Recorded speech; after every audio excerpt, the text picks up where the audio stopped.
por que você acha que não tem por exemplo, tantas pessoas falando de vendas quanto, por exemplo, tem de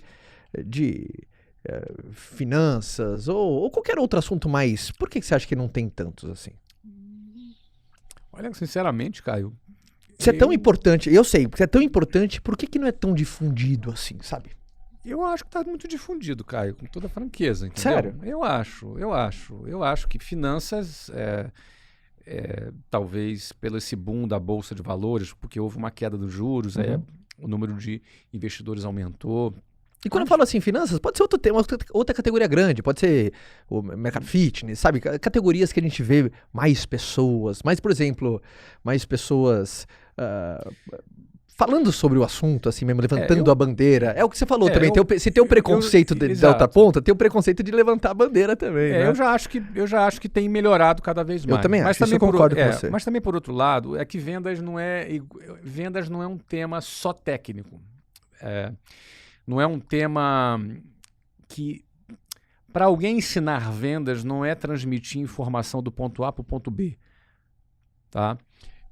Por exemplo, um professor de psicologia, ele pode falar sobre teorias da psicologia e essa transmissão da informação basta no processo de aprendizagem.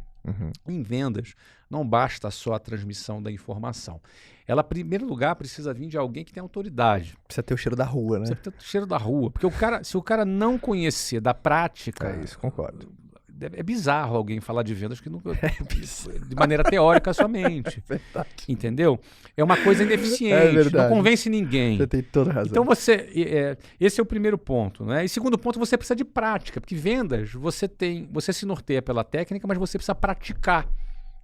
Você pode saber toda a técnica e não conseguir vender, porque você precisa praticar, aí teu cérebro precisa fazer as sinapses, aí você vai começando a capta o clique. Por exemplo, você começa a vender um produto, você que está trabalhando há muito tempo numa determinada área, numa determinada indústria, você começa a conversar com o cliente ou conversar com o teu vendedor que você treina, ele começa a conversar, você já sabe onde ele vai parar. É verdade. Ele já começa, você já sabe o que vai acontecer. Você já sabe que o cliente fala assim, olha, eu gostei do seu produto, gostei da sua forma de apresentar. Mas... Olha aí, tá vendo? Cheiro da rua. Mas vai vir o mais. Quando eu gostei de... Ele faz até a musiquinha. Eu gostei do seu produto. Aí você já sabe até a hora que vem a piada ali, né? Mas é assim que funciona. Aí você já sabe o mais. Aí o mais vai vir ou pela razão financeira, ou pela razão do produto, ou a insegurança que ele está sentindo, ou a mentira que ele está te contando. Porque, infelizmente, as pessoas, quando se sentem inseguras, mentem. E aí você tem um mentiródromo, né? Você tem você já sabe. O vendedor, ele desenvolve esses sentidos para poder lidar com o dia a dia dele. Isso é o quê? É o cheiro da rua. Não é teórico. Então, quem é que realmente é especialista nisso, que está se propondo a ensinar? Tem muito. Aí sim, pode ser que tenha muito poucas pessoas. E você pegou no gancho que é fundamental, né? Essa experiência, essa vivência, essa prática. Porque tem uma expressão que é o seguinte, né? Apenas treinar não vende. Mas aprender num treinamento e aplicar, além de vender, treina. Vender treina. Então vender treina muito, né, cara? Vender treina. Deixa eu tentar explicar essa história da sinapse, que tem a ver com vender treina. Tá? Tem um videogame aqui, né? Aqui, ó. Deixa eu pegar aqui. Pega aqui o... É só de enfeite, tá? Ninguém joga aqui não, tá? Não sei não. Olha aqui. Isso aqui é um controle de um Xbox. Tá aqui um videogame. Eu gosto de videogame. Joguei muito videogame na minha vida. A gente colocou aqui pra jogar, mas ainda não rolou. É? Eu não gosto muito, sabe, de jogar, porque eu sempre ganho, né? Começou. Então, pronto. Eu assim, tem que disputa, eu enjoei um pouco, né? Então, se vocês... É que você nunca enfrentou o adversário certo. Né? É possível. Mas então, Caio, vou pegar o exemplo do videogame. Quem já jogou videogame de aventura, aqueles videogames que você começa numa fase 1, aí você tem que passar para uma fase 2, depois você passa para uma terceira fase, e por aí vai. Você começa jogando na fase 1, aí você tenta ali matar o inimigo, aí você perde, leva um tiro, vai para um caminho errado, aí você se perde, volta. Enfim, você vai perdendo. Sim. Aí daqui a pouco você capta, você percebe. Quem desenvolve videogame não pode fazer ele fácil demais, senão o jogo, ninguém gosta de um jogo fácil demais. Concordo. Mas ele não pode ter um jogo que seja impossível, que as pessoas desistem. Concordo também. Então ele precisa ser na medida o grau de dificuldade num videogame Uhum. para dar a oportunidade para que as pessoas aprendam. Essa aprendizagem se chama as sinapses cerebrais. Ou seja, sinapse é quando os seus neurônios eles dão um clique ali, eles Faz se a ligação. conectam, eles fazem a ligação, eles se conectam, significa que você aprendeu, Uhum. tá? Então aí você começa a ver, aí você já entende, né? Ó, quando ele der esse soco aqui, eu abaixo, depois eu aperto 2 vezes e dou um ataque aqui. Sabe, aqueles jogos de luta, por exemplo. Uhum. Enfim, você vai aprendendo. Aí você passa para a segunda fase. Geralmente você passou para a segunda fase porque você fez todas as sinapses necessárias para aquela fase. Você aprendeu, você assimilou. Não foi um golpe de sorte. O teu cérebro captou. Uhum. Aí você passa para a segunda fase. Aí você entra na segunda fase, aí o tiro do inimigo é mais forte, aí apareceu um inimigo diferente, aí você tem uma arma diferente que você pode pegar também. Você vai ter que aprender a usar essa arma. Você tem um caminho que você desconhece, até você memorizar o mapa todo daquele caminho. Você vai fazendo sinapse, você vai captando o mapa, a parte direcional, o tiro, o reflexo, a parte motora. Você vai captando. É uma série de sinapses que você está fazendo até que você ficou bom naquela segunda fase. Bom, passou para a terceira fase. Sacou? Isso acontece na quarta, na quinta, na 15ª fase. E aí um belo dia deu um pico de luz, caiu energia, deu algum pau deu uma travada no teu videogame, e aí você tem que reiniciar, e quando reinicia, você perdeu toda a memória daquele teu jogo. E aquele teu jogo, que você estava já na 15ª fase, começou da primeira, de novo. E aí? E aí o que acontece? Você levou 6 meses, sei lá, 3 meses para chegar na 15ª fase. Você sobe de novo em 2 A minha semanas. pergunta que eu te faço é, você leva 3 meses para voltar para a 15ª fase?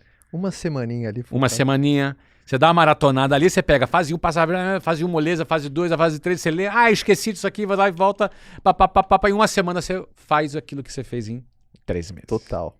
Por quê? Porque você já fez as sinapses. Teu cérebro já se adaptou. Você já pegou, você já entendeu. Aquela objeção você resolve assim, aquele argumento você usa aqui, aquela piadinha tem graça aqui. Ali não tem graça, não. Total. Nesse momento tem graça, no outro momento não tem graça, você percebe? Você captou o game e você passa ali rapidamente. Isso é sinapse. O ponto é que a distância entre uma sinapse e a outra, ou seja, eu aprendi a vender. Agora a próxima sinapse é performar melhor nessa venda. Uhum. E aí eu tenho que ter outras sinapses, que não são técnicas de vendas. É fazer, em vez de uma venda no dia, fazer 5. Uhum. O que eu preciso para fazer 5? Pô, é só repetir o que tu fez 5 vezes. Sim, se fosse só técnica. Mas não é só. Porque agora para fazer 5 vezes, talvez eu tenha que ter uma resistência, uma resiliência, eu vou levar mais não. Tem outro time, eu vou estar um pouco mais cansado. Uhum.